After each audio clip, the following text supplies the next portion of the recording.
I'm back, baby, with some excellent news about God, up-to-date, current information about rolling with God right here, right now, baby. Let me tell you, on Saturday, your girl had a rough day. It was a day I got down. A little thing just triggered this crazy lady in my head to come out the entire day. And I was so angry with myself. And so today on my run with God, I just had a little extra time with him, sitting by the curb next to my tree. And I said, God, what's going on with your girl? And you know, he spoke to me and he's training me. I'm like his guinea pig and I'm like his soldier, his little superhero that I get to go through all these life dilemmas and all this messy stuff and challenges that I have to go through. And then I get to report back to you guys and say, hey, this is what God has taught me through all this stuff that came my way this weekend. You know that verse in the Bible says, blessed are those who mourn. That's me. Because you come out of it and you feel like a whole different perspective on your life. So yes, Saturday was a bad day, but it was a lot going on that God wanted to teach me so that I can come back and teach you guys on how to do this life thing with him. It was my book. No, it wasn't my book, sorry. It was our family's website that I turned to, like, depending on the minute past the hour, I go there to that page. And it said, back to this messy love. It takes a lot of ignoring and pretending you don't see what you see, but you do it for God. He told me the other day in an appointment with him that not everything is a lesson to be learned. Sometimes it's just an act of love to forgive, to overlook, ignore. Focusing on the good in others and not their failings is an act of love. All for the glory of God, guys. I don't know if you guys get that.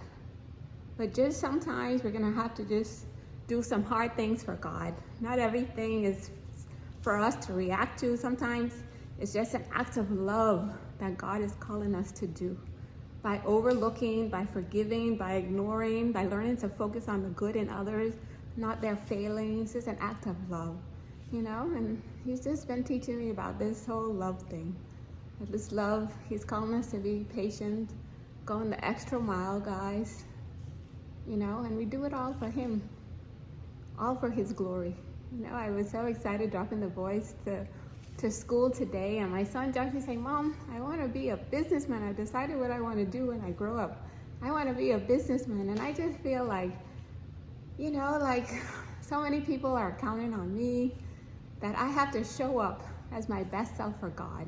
You know, this little son who wants to be a future businessman.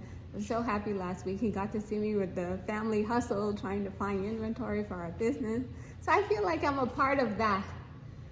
But at the same time, you know, God has called me on a journey between me and him, you know, for this crazy lady to stop showing up so I could be this mother that Joshie needs to be, this fierce businessman that he wants to be in the future. So there's a lot of hard things that God asks us to do, guys. And I wanted to just say, no problem, God. Whatever it is you want, I will be obedient to you. So when the crazy lady wants to come out, and I have to remember, you know, I have on my phone screen now saver a picture of me and my sons, and I just have there doing it all for the glory of God, guys. And that's where I want all of us doing everything for the glory of God. Yes, he calls us to do some hard things. Not everything is about us and what we want. It's just about asking God in every moment, every circumstance, every decision, every relationship. God, not my will, but your will be done. And I wanted to do it all for God's glory. So this whole thing about this love thing and an act of love to forgive, to overlook, to ignore, you know, we're going to do it all, guys, for God. We're going to be his little superheroes. Pretending we don't see what we see, pretending we don't hear what we hear, but just doing everything for the glory of God. Peace.